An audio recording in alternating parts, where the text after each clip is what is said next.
আসসালামু আলাইকুম গাইস।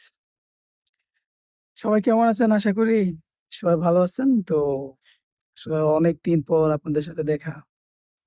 অনেকদিন হচ্ছে মালদ্বীপের বিষয় সম্পর্কে কোনো আপডেট দেই না বা আমার ভিডিও করা হয় নাই। তো আজকে আসলে চিন্তা ভাবনা করলাম যে আসলে আলোচনা করা উচিত মালদ্বীপের বিষয় সম্পর্কে। তো আজকে আমি আপনাদেরকে আবারও স্বাগতম জানাই। তো আজকে আমরা কথা বলবো মালদ্বীপের ভিসা আপডেট সম্পর্কে, যে ভিসা খোলা কিনা। অনেকে বলতেছে ভিসা বন্ধ হয়ে গেছে গত মাস থেকে, আবার অনেকে বলতেছে ভিসা পাচ্ছি না। কি অবস্থা? তো সমসাময়িক বিষয় নিয়ে আজকে আলোচনা করব। তো চলুন শুরু করা যাক। তো আসলে মালদ্বীপ আজকে অনেক বছরই ভিসা চালু হয়েছে। তো গত বছর আমি লাস্ট ভিডিও আপডেট করেছিলাম। তো তখন থেকে ভিসা খোলা। পরবর্তীতে আর সময়ের জন্য একটু সময়ের অভাবে করা হয় নাই। তো মালদ্বীপের ভিসা আসলেই চালু আছে।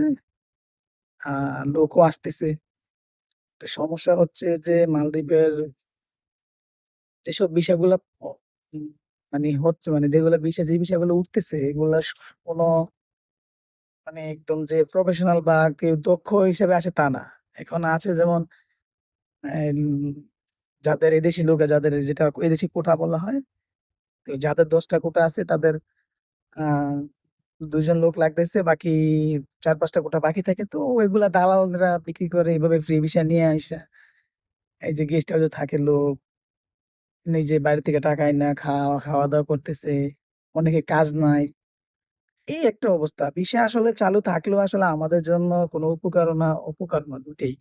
যেমন হচ্ছে যে আমরা যারা আসলে এদেশে চাকরির পরিমাণটা যত, ওই চাহিদা যত তার চেয়ে মানে ৩ গুণ অথবা ২ গুণ বেশি আমরা লোক চলে আসছি এবং আসতেছি।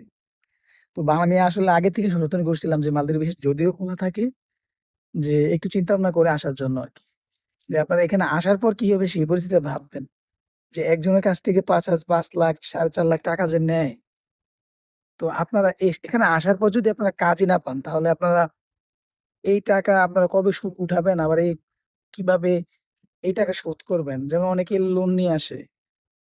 কারণ ক্যাশ টাকা দিয়ে অনেকে আসতে পারে না। তো এই যে লোনটা নিয়ে আসে, আপনি এখানে আসার পর যদি আপনি কাজ না পান, বেতন না পান, তাহলে আপনাদের পরিবারে কি হবে? তো আমার মনে হয় যে এগুলো আমি আগে থেকে বলে আসছি আপনাদেরকে সতর্ক করার জন্য, যে প্লিজ এগুলো একটু চিন্তা ভাবনা করে আসবেন। আর কথা হচ্ছে ভিসা খোলা থাকলেই যে আপনার চাকরির ব্যবস্থা হবে তাও কিন্তু তা না।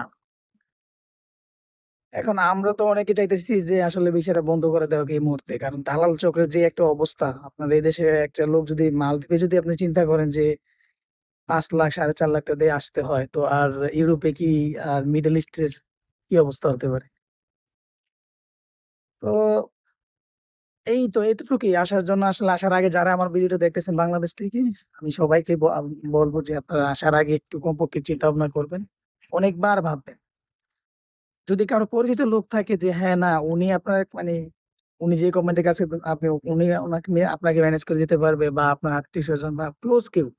যেমন অনেকে আছে আত্মীয়স্বজন কিন্তু খালি আপনার বিষয়টা বিক্রি করার জন্য আপনাকে অনেক দেখাইবে যে হ্যাঁ, আমার সাথে কাজ করবে, এরকম ওরকম অনেক কিছু বলবে। কিন্তু আসার পর দেখবে অন্যটা। তো এরকমই যারা আপনার ক্লোজ কেউ থাকে, যেমন ভাই, নিজের ভাই আছে বা চাচাতো ভাই আছে, তাদেরকে সাথে যাদের ভালো একটা ভালো সম্পর্ক, তাদের সাথে যোগাযোগ কইরা আসলে আমার মনে হয় ভালো। তো আজকের ভিডিও এতটুকু পর্যন্ত থাকুক। আমরা পরবর্তীতে ভিডিও আবারও বিস্তারিত আলোচনা করব। ভালো থাকবেন, সুস্থ থাকবেন।